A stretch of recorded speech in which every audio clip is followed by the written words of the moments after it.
In the nature and power of Allah, the master of spiritual insight and perceiver of all truths, arise to give all praises due to Allah. Now I give honor to His holy and illustrious prophets, messengers, guides, and angels in training. This is Angel in Training TV with part 2. We're here having a discussion on health Loosen up, sister. and health masters as taught and propagated by the Aboriginal Republic of North America via Ali Muhammad and his students. We're here now with, go ahead, sister. Princess Ali. Princess Ali. And we were just speaking on Ghost is here. yeast, Conversation with Ghost. the effects of the organic and inorganic compounds mixing with each other and the effects that they have on our body.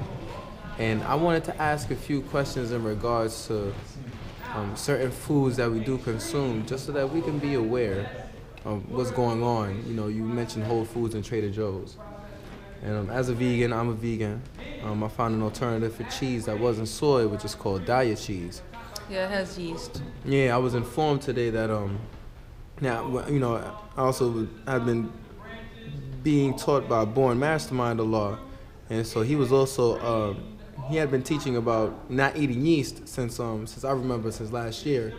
But there was you know, I had already cut so many things out of my diet. I was like, you know, I'm gonna live. I'm gonna eat something.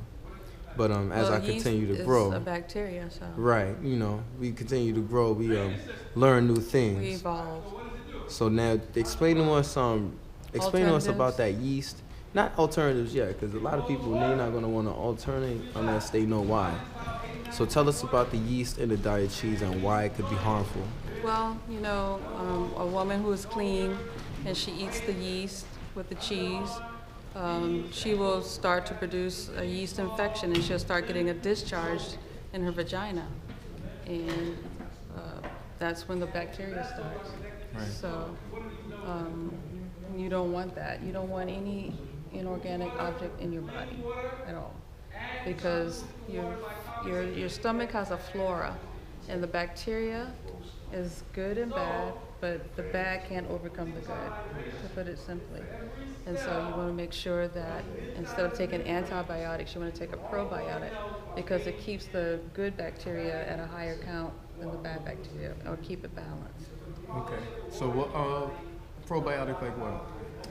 Probiotics, Pharmax, Pharmax makes a really good probiotic, and you can get a $4 billion count. I mean, not dollar, 4 billion count of a probiotic with the actual bacteria, but it's going to be the good bacteria. Are there any foods that we can consume that would